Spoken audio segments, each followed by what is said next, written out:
Hi, Idris Mohammed here, EDI business partner. Kulsuma Ahmed, I'm going to be the EDI advisor. Kulsuma, a lot of times people talk about the EDI agenda.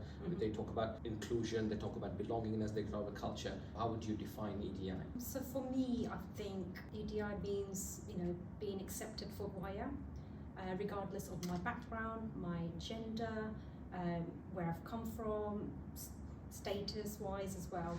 So that kind of really brings it all together, and that's what it means for me.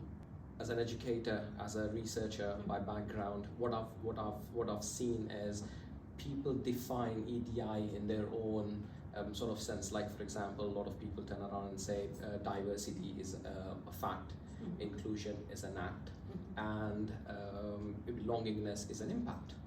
Okay, but for me as an individual, as Idris, who is championing inclusion agenda at the trust, I would say culture for me is key, right? Compassionate culture, inclusive culture, where people respect each other. Okay, we have professional integrity, authenticity, and we build up that trust. I think these are the things what I would be reflecting on as an EDI lead or as an EDI business partner. What is your vision of an inclusive workplace?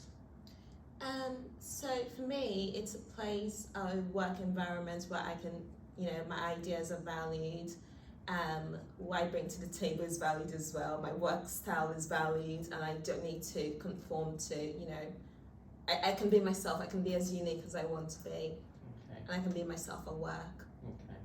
What do you think, Kulsuma? So similar to Donatella, my same thing really. I want to be accepted for who I am, the work that I do, and my contribution.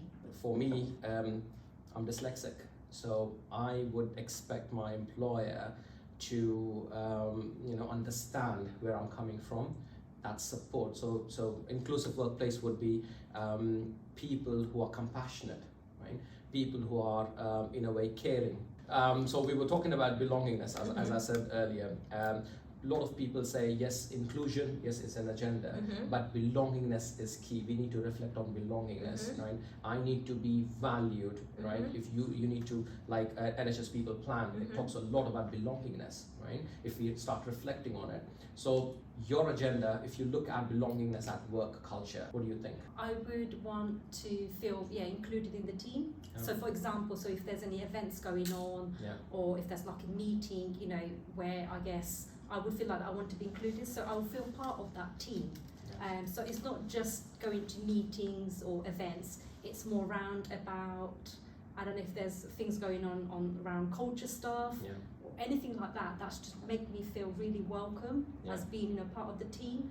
I could have conversation with my colleagues as well as my line manager about these kind of things, and I think that itself, when you have all that element, you will feel part of that team, and you'll feel like, what, I need to, I want to contribute to that team, I want to give it my best, and I think that's sort of the key thing for me.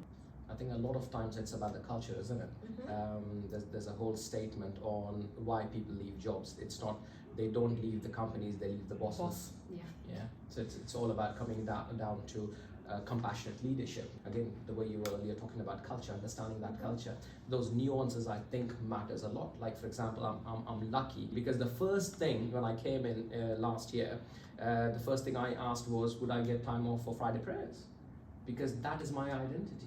Right? If the way you said, if you want to bring whole self to work, right?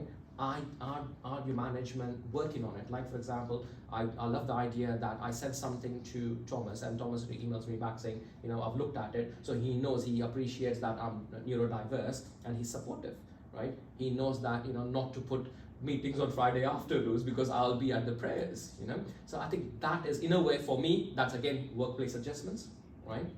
A lot of times people say workplace adjustment has to be tangible. No, it doesn't have to be tangible. A little bit, sort of sitting down with people, talking with people, and asking people, what do you want?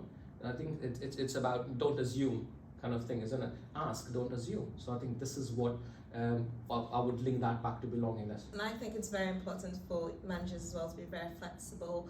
And one thing wouldn't work for you. So say you're Muslim and I'm Christian, so Christmas, I would like that off. If I don't have to be at work, I would, like if my manager could take that into account and give me that time, So I think that's very important in feeling like you belong to that team as well, Definitely get in contact with us if you need further information or any support with any equality, diversity, inclusion work, really. We have a web page on intranet and internet as well. There's a team EDI team email. You can find us there as well. And if you want to know about staff networks, you can go online. If you want to download our infographics, WEDES and RES infographics, you can download those as well. And thank you so much.